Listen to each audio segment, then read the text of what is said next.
Hi friends, എല്ലാവർക്കും പുതിയൊരു വീഡിയോയിലേക്ക് സ്വാഗതം. ഇന്ന് ഞാൻ വന്നിരിക്കുന്നത് ചോറിൻ്റെ കൂടെയൊക്കെ ഒഴിച്ച് കഴിക്കാൻ പറ്റുന്ന വളരെ പെട്ടെന്ന് ഉണ്ടാക്കാൻ പറ്റുന്ന ഒരു കറിയുടെ റെസിപ്പിയുമായിട്ടാണ്. കുറഞ്ഞ ചേരുവ കൊണ്ട് വളരെ എളുപ്പത്തിൽ ഈ കറി ഉണ്ടാക്കിയെടുക്കാം. ചോറിൻ്റെ കൂടെയൊക്കെ കൂട്ടി കഴിച്ചു കഴിഞ്ഞാൽ സൂപ്പർ ടേസ്റ്റാണ് ഈ കറിക്ക്. കുട്ടികൾക്കും മുതിർന്നവർക്കും എല്ലാം ഒരുപോലെ ഇഷ്ടപ്പെടുന്ന ഈ കറി എങ്ങനെയാണ് ഉണ്ടാക്കുന്നതെന്ന് നോക്കാം. ഞാനിവിടെ ഒരു ബൗൾ എടുത്ത് വെച്ചിട്ടുണ്ട്. അതിലോട്ട് ഒരു കഷ്ണം ചെറുതായി അരിഞ്ഞ സവാള ചേർത്ത് കൊടുക്കാം. പറ്റ പൊടിയായി അരിയേണ്ട ആവശ്യമില്ല, ഒരു മീഡിയം സൈസിൽ അരിഞ്ഞെടുത്താൽ മതി. ഇതിലോട്ട് 2 മുളക് ചേർത്ത് കൊടുക്കാം. ചീനമുളകോ നാടൻ മുളകോ ഒക്കെ ഉണ്ടെങ്കിൽ അതാണ് നല്ലത്, അതല്ലെങ്കിൽ നോർമൽ പച്ചമുളക് ഒരെണ്ണം ഉപയോഗിച്ചാൽ മതി. ഒരു 1/4 ടീസ്പൂണിനടുത്ത് ഉപ്പ് ചേർത്ത് കൊടുക്കുന്നുണ്ട്. ഇപ്പോൾ നമ്മൾ വളരെ കുറച്ച് മാത്രമേ ഉപ്പ് ചേർക്കുന്നുള്ളൂ. കറിയൊക്കെ ഉണ്ടാക്കി കഴിഞ്ഞ ശേഷം നിങ്ങൾക്ക് ഉപ്പ് ചെക്ക് ചെയ്ത് ആവശ്യമെങ്കിൽ ചേർക്കാവുന്നതാണ്. ഇതിന് നമുക്ക് നന്നായി ഒന്ന് മിക്സ് ചെയ്ത് കൊടുക്കാം. ഞാനിവിടെ 1 കപ്പ് കട്ടയുടച്ച് വെച്ച തൈര് എടുക്കുന്നുണ്ട്. അത് ഇതിലോട്ട് ഒഴിച്ചു കൊടുക്കാം.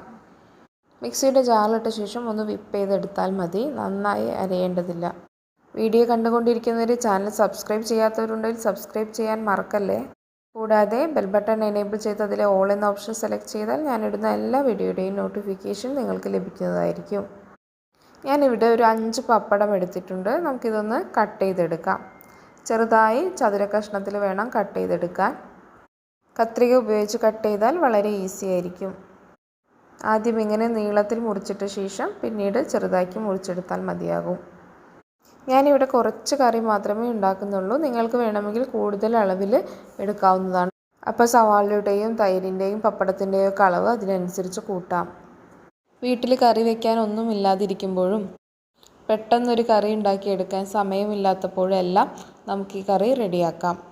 വീട്ടിൽ കുഞ്ഞുറങ്ങുന്ന സമയം കൊണ്ട് വീട്ടിലെ എല്ലാ പണിയും എടുക്കേണ്ട അമ്മമാരും ഉണ്ടാവുമല്ലോ. അവർക്കും പറ്റിയൊരു തട്ടിക്കൂട്ട് കറിയാണിത്. തട്ടിക്കൂട്ട് കറിയാണെന്ന് വെച്ചാൽ ടേസ്റ്റിൽ കോംപ്രമൈസ് ഒന്നുമില്ല കേട്ടോ, നല്ല സൂപ്പർ ടേസ്റ്റാണിത്. അങ്ങനെ എല്ലാ പപ്പടവും ഞാൻ കട്ട് ചെയ്തെടുത്തിട്ടുണ്ട്. ഇത് കൈകൊണ്ട് ജസ്റ്റ് ഒന്ന് ഇങ്ങനെ ആക്കി കൊടുക്കാം. ഒട്ടി പിടിച്ചിരിപ്പുണ്ടെങ്കിൽ വേറിട്ട് കിട്ടാനാണ് ഇങ്ങനെ ചെയ്യുന്നത്. ഇനി നമുക്കിതൊന്ന് വറുത്ത് കോരാം. ഒരു പാത്രത്തിൽ എണ്ണയൊഴിച്ച് ചൂടാക്കാം. ചൂടായി വരുമ്പോൾ നമ്മൾ മുറിച്ച് വെച്ച പപ്പട കഷ്ണങ്ങൾ കുറേശ്ശെയായി ഇട്ട് കൊടുക്കാം. കാണുമ്പോൾ കുറച്ചേ ഉള്ളെന്ന് വെച്ച് ഒരുമിച്ചെല്ലാം കൂടി ഇട്ട് കൊടുക്കരുത്, വെന്ത് വരുമ്പോൾ സ്ഥലമുണ്ടാവില്ല. ഇനി ഇതൊന്ന് ഫ്രൈ ചെയ്ത് കിട്ടിയ ശേഷം കോരി മാറ്റാം. ബാക്കി എല്ലാ പപ്പടവും ഞാൻ ഇതുപോലെ വറുത്തെടുക്കുന്നുണ്ട്.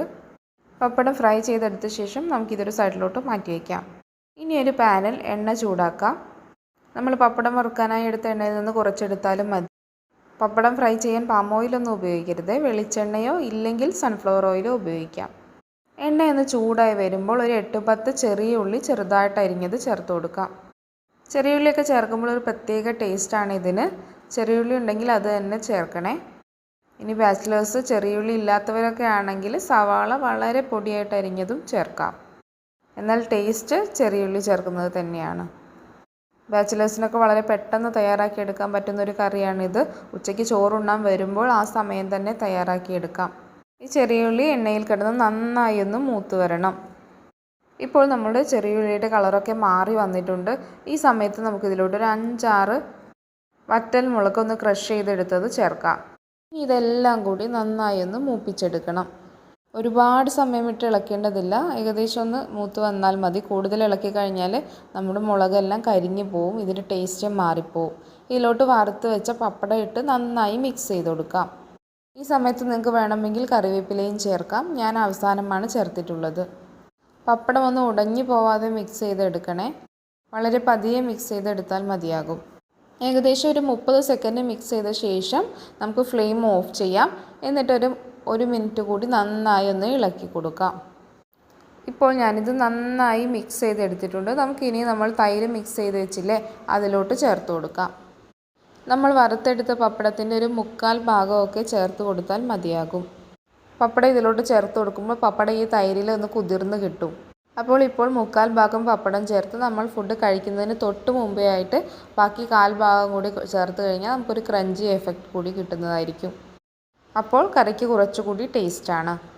വറ്റൽമുളകിൻ്റെ ആ എരിവും പപ്പടത്തിൻ്റെ ടേസ്റ്റും നമ്മൾ ആദ്യം ചേർത്ത സവാളയുടെ ക്രഞ്ചിനെസ്സും ചെറിയ ഉള്ളി വറുത്തതിൻ്റെ ടേസ്റ്റും എല്ലാം കൂടി ചേരുമ്പോൾ നല്ലൊരു ഫ്ലേവറാണ് ഈ കറിക്ക്. നിങ്ങൾ ഇതുവരെ ഇങ്ങനെ ഒരു കറി ഉണ്ടാക്കി എടുത്തിട്ടില്ലെങ്കിൽ ഒരിക്കലെങ്കിലും ഒന്ന് ഉണ്ടാക്കി നോക്കണേ. ഇനി ഒരുപാട് കറി ഉള്ളപ്പോൾ ഒരു സൈഡായിട്ട് വേണമെങ്കിൽ ഇത് ഉപയോഗിക്കാം. നമ്മൾ തൈര് സാലഡൊക്കെ ഉണ്ടാക്കിയെടുക്കാറില്ലേ, അതിന് പകരമായി ഇത് ഉപയോഗിക്കാം. നമ്മൾ ഇതിലോട്ട് ആദ്യം കുറച്ച് ഉപ്പ് മാത്രമേ ചേർത്തിട്ടുള്ളൂ. ഇനി പപ്പടത്തിൽ നിന്ന് ഉപ്പെല്ലാം ഇറങ്ങാൻ ചാൻസ് ഉണ്ട്. അതുകൊണ്ട് തന്നെ കഴിക്കുന്നതിന് തൊട്ട് മുന്നേ നിങ്ങൾക്ക് ഉപ്പ് ചെക്ക് ചെയ്ത് നോക്കി ആവശ്യമെങ്കിൽ കൂടുതൽ ചേർക്കാം. എല്ലാവരും റെസിപ്പി ട്രൈ ചെയ്ത് ഫീഡ്ബാക്ക് കമൻ്റായിട്ട് അറിയിക്കാൻ മറക്കരുതേ.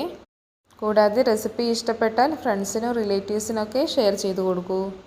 ഹോസ്റ്റലിലൊക്കെ നിന്ന് പഠിക്കുന്ന കുട്ടികളുണ്ടാവില്ലേ, അവർക്കൊക്കെ ഇത് ഷെയർ ചെയ്ത് കൊടുത്തു കഴിഞ്ഞാൽ അവർക്കൊക്കെ പെട്ടെന്ന് കറി ഉണ്ടാക്കി ചോറ് കഴിക്കാൻ പറ്റും. ചാനൽ സബ്സ്ക്രൈബ് ചെയ്യാത്തവരുണ്ടെങ്കിൽ സബ്സ്ക്രൈബ് ചെയ്യാൻ മറക്കരുതേ. നിങ്ങളുടെയൊക്കെ സപ്പോർട്ടാണ് എന്നെപ്പോലുള്ളവർക്ക് പ്രചോദനം. വീണ്ടും പുതിയൊരു അടിപൊളി സൂപ്പർ റെസിപ്പിയുമായി കാണാം. താങ്ക്